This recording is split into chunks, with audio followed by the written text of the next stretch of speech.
they turn 22. And we're still here on JKL, the bench, having a conversation with the former Vice President Kalonzo Musyoka. And we just ran a few stories. One of them is on the Social Health Authority and the challenges that are there. Patients are reporting to hospitals, challenges to access healthcare, of course, because the RUPA associated hospitals have rejected giving credit to SHA. I don't know what your thinking is on the situation of SHA and the health care in the country at the moment. Our thinking, some has been very clear. We simply called this whole thing about SHA, she a scam. And it is coming out to be exactly that. This afternoon, Professor Diang'ui called me from Texas. Can you imagine? And said he has to send money to a hospital to get a relative released because SHA could not pay. So what does that tell you? Kenyans from every part of the world are feeling that this scam should come to an end. And so we must continue to call out this administration for bringing in things that are not, whatever William Ruto and his administration have tried to touch, really is not working.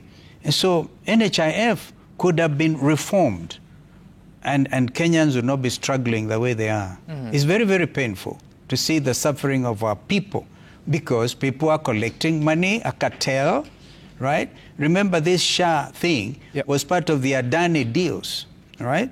It was a part of the, it was really was part of Adani deals along with JK Jomo Kenyatta International Airport, which of course we stopped in court on his tracks until William Ruto had to withdraw it in Parliament. So it's part of it. That's come. So we will continue to tell this administration that the right to health, the right to education, the right to food, to actually get quality food, is an Article 43 right. These are Article 43 rights, and we keep on saying they are not keen, some, about really pursuing what our Constitution, our supreme law of the land says, right? So it's people who saw themselves to office without internalizing what they are swearing themselves to. So it has been said by a very famous professor who has since arrested, the late Okoth Ogendo, the problem with Kenya is that we are not short of a constitution, but constitutionalism is what is lacking. So tell me, all these things are related to, as I said, Article 43 rights. So tell me, because the stats from the Ministry of Health talk about 26 million registered users of SHA. Of course, the contributors are different, way lower.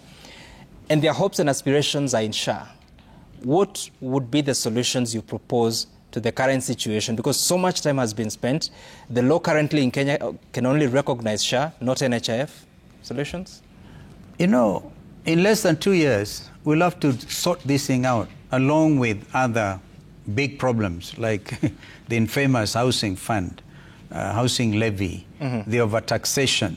Do you realize that for SHA, Kenyans are paying 2.7% of their income to get fellow citizens treated? Where is that money going to? You know, Kenyans are very generous people. They don't mind paying. Of course, if it is high taxation, they must, of course, bring it out. But even what is paid is not utilized. It looks like there's a bottomless pit somewhere. Maybe this is what you're seeing in State House with these many delegations. You've just seen, I'm sure you're coming to this thing about university lecturer strike. 10,000 teachers going to get paid 100 million shillings just like that. And you do not have money, to honor the CBA with university lecturers. So, and you're making them look like children. I hear you say that in 2 years you have to have a conversation. But how do you resolve it? Patients are not getting... It's a William Ruto problem right now. Right. He has to lie on that bed.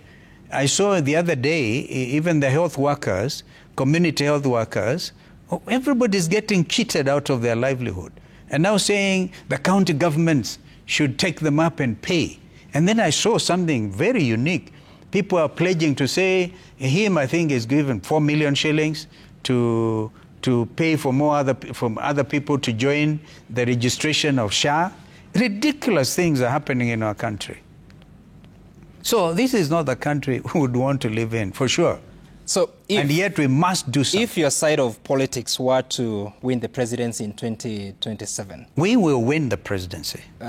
If this is a country I've grown in, and I'm seeing for the first... Yeah, please do.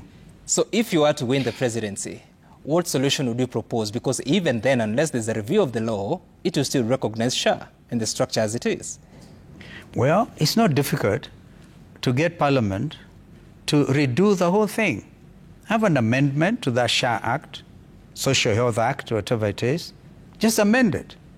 And perhaps just revert to NHIF with also amendments and reform. The whole thing, the bottom line, is stealing of public funds. This is the whole thing. It's like these people in a hurry to steal everything. You believe SHA resources are being stolen? Oh yes, oh yes. I told you it's part of the Andani deals, all right? I told you that. And of course... I didn't understand how. Yeah, well, if you followed the story about the Andani deals, you'll have realized that Safaricom, for example, were in this a certain percentage because they have the formula, the formula that the software that is supposed to run SHA is related to Safaricom. Yes, and somebody somewhere in Dubai or wherever is supposed to get a cut. This is the whole problem. This is the whole thing. I thought they were coming together to create the system that would run different operations, including... Yeah, then let us see results. Where are the results? Patients are detained in hospitals. Right. Relatives are calling from all over the world to try and do something. What is the problem? It's simple. Right. Before we take a break, on that question of lecturer strike, yes. Cabinet Secretary spoke to us yesterday, and he said that the initial resources that the lecturers were demanding of 2.73 billion shillings has already been released. And he said the lecturers are now coming up with new demands of more than 7 billion shillings as legacy debts owed by the government. You were once Cabinet Secretary, Minister of Education. Minister of Education. Right. I never had university lecturers go on strike. I remember primary school teachers went on strike, and I just come from Foreign Affairs. I can tell you that some. I remember I said, because of the diplomatic approach to what I was used to, teachers are out there demonstrating outside Jogo Road. A lot of wonderful ladies saying, Minister in baby face, sink with Kanu and not with teachers. Because I said, we are in this together. I would advise Minister C.S. Ogambo, who is a lawyer like me, advise him, please, hey, go down and talk to the people. It's all about university lecturers, and the situation is deeper, even beyond the CBA, the university dons are talking about. And a week ago, I hosted some of them in a ranch somewhere in Yatta, and I'm aware of what they're going through. The collapse of our university education is even more painful. It is worse, some, than what you're seeing.